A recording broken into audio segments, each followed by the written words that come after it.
नमस्कार। Something in between के 188वें episode में आप सभी का बहुत स्वागत है।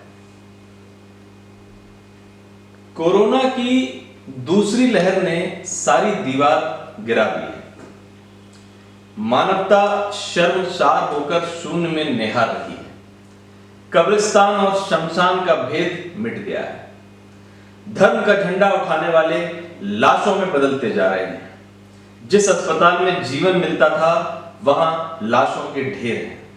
कहीं सहयोग के अभाव में नाबालिग अपने पिता को मुखाग्नि देने पर मजबूर हैं, तो कहीं ऑक्सीजन के लिए अधिकारियों के आगे गिड़गिड़ाती महिला की तस्वीर पत्थर दिल इंसानों को भी अंदर तक हिला देने के लिए काफी है। कहीं साइकिल पर लाश है तो कहीं ऑटो पर लदी लाश। मतलब देश में लाशों के ढेर लग रहे हैं और हम असहाय से खड़े अगली कई लाशों का इंतजार कर रहे हैं। लाशों की संख्या इतनी ज्यादा है कि कब्रिस्तानों और शमशान घाटों पर अंतिम क्रिया की अग्रिम तैयारियां की जा रही हैं। लकड़ी के अभाव में लाशों को जलाने के लिए उपलों का सहारा लिया जा रहा है। मृत्यु के दौरान अपनों की एक झलक अब बीती बात हो गई है। यहां तो मरने के बाद लाश हासिल करने का लंबे इंतजार का इतिहास लिखा जा रहा है। इस बेबसी और बेशर्म समय में रुककर जरा सोचिए। इस महामारी ने हमें असीम दुख देने के साथ ही कुछ अवसर भी दिए हैं। अवसर बस यह कि जरा थोड़ा रुककर सोचें, आखिर ऐसा क्यों हुआ?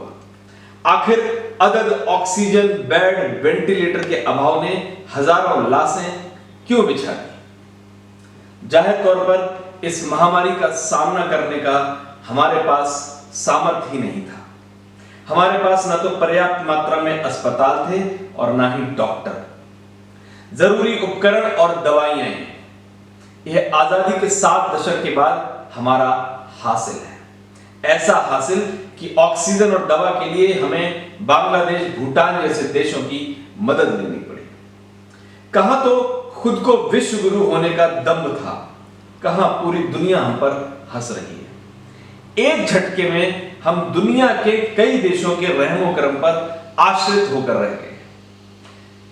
सवाल है कि ऐसी स्थिति आई ही क्यों? इसके लिए कौन जिम्मेदार है?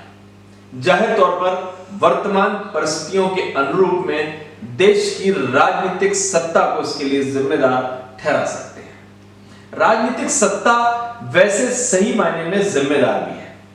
वह इसलिए कि बुनियादी अधिकारों की रक्षा करना राजनीतिक सत्ता की पहली जिम्मेदारी है।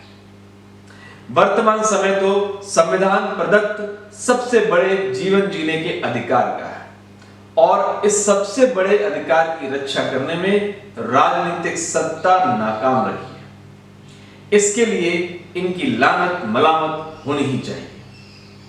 मगर सवाल है कि क्या दोष सिर्फ देश की राजनीतिक सत्ता और उसके द्वारा निर्मित व्यवस्था का है? क्या ऐसी निर्मम व्यवस्था बनाने और राजनीतिक सत्ता को अमानवीय बनाने में हमारा कोई योगदान नहीं है? जाहिर तौर पर है। यह कड़वी सच्चाई है कि राजनीतिक सत्ता वोट पाने के लिए सबसे सस्ता हथकंडा अपनाती है। वह इसलिए कि सस्ता हथकंडा अपनाने के लिए राजनीतिक दलों को खास मेहनत नहीं करनी होती। गौर से देखिए तो आजादी के 2 दशक बाद से ही राजनीतिक सत्ता ने इसी हथकंडे का इस्तेमाल किया। देश की पूरी आबादी को भावनाओं की राजनीति में उलझा दिया। कभी गरीबी हटाओ के थोते नारे से लोग बेवकूफ बनते रहे। जब ये अस्त्र चूका तो राजनीति में धर्म ने घुसपैठ कर ली। पूरा देश हिंदू राष्ट्र बनाने या बनने ना देने के रूप में 2 गुटों में बंट गया। राजनीतिक दल थोते नारों के सहारे जातियों की गोलबंदी करने में जुट गए। देश का मतदाताओं को अलग अलग समय में गरीब, हिंदू, अगड़ा, पिछड़ा बनाकर वोटों की फसल काटी जाती रही। इसका नुकसान यह हुआ कि देश की राजनीति से जरूरी मुद्दे गायब होते चले गए। जरूरी मुद्दे गायब होने के बाद जमीन से जुड़े नेता गायब होते चले गए। संसद और विधानसभाओं में करोड़पतियों का कब्जा हो गया। शिक्षा, चिकित्सा, रोजगार जैसे मुद्दे हाशिए पर चले गए। इन मुद्दों की जगह धर्म, जातीय गोलबंदी, मनी और मसल्स पावर ने ले ली। परिणाम यह हुआ कि देश का गरीब और गरीब होता चला गया और अमीर होते चले गए। वर्तमान राजनीतिक व्यवस्था ने बड़ी चतुराई से देश के अंदर इंडिया और भारत का निर्माण किया। अपने लिए हर दृष्टि से सुविधा संपन्न इंडिया तो दूसरों के लिए भारत, ऐसा भारत जहां न्याय पाने से लेकर 2 जून की रोटी जुटाने के लिए दिन रात की मशक्कत आम बात हो गई। जाहिर तौर पर इस राजनीतिक व्यवस्था ने बड़े आराम से अपने लिए इंडिया इसलिए बना लिया कि हम धर्म, जाति और भावनाओं की राजनीति में उलझे रहे। जाहिर तौर पर यह हमें तय करना होगा कि हमें इस राजनीतिक व्यवस्था से क्या चाहिए। इसके लिए हमें इस राजनीतिक व्यवस्था के जाल से खुद को आजाद करना होगा। राजनीतिक व्यवस्था को अपनी प्राथमिकताएं बतानी होंगी। हमें इस राजनीतिक व्यवस्था को बताना होगा कि हमें धर्म, जाति और उन्माद की राजनीति नहीं चाहिए। हमें बेहतर जीवन चाहिए, बेहतर स्वास्थ्य चाहिए, रोजगार चाहिए, बेहतर न्यायिक व्यवस्था चाहिए। आप ये तय कर लेंगे तो राजनीतिक व्यवस्था खुद में बदलाव लाने पर मजबूर होगी। याद कीजिए अन्ना आंदोलन का दौर। जब ये आंदोलन अपने चरम पर था तो कैसे अलग अलग राजनीतिक दल अपने ईमानदार नेताओं को आगे ला रहे थे। याद कीजिए निर्भया रेप मामले को। जनता जब खड़ी हुई तो कानून में किस तरह के जरूरी बदलाव किए गए। हालांकि यह और बात है कि इसी व्यवस्था ने इसे ईमानदारी से लागू नहीं किया।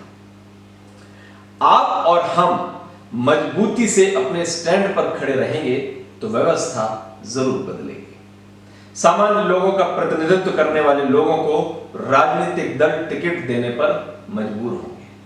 संसद और विधानसभाओं में जरूरी और सार्थक बहस होगी। इस आपदा ने हमें पुराने मंत्र को याद करने और नए संकल्प लेने का अवसर दिया है। हम बदलेंगे, जग बदलेगा।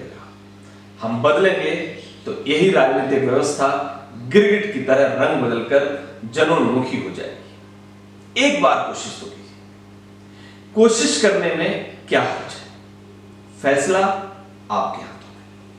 आपको तय करना है कि आपको भविष्य में कैसी व्यवस्था चाहिए। यह भी सच है कि नई व्यवस्था का निर्माण भी आपके ही हाथों में है।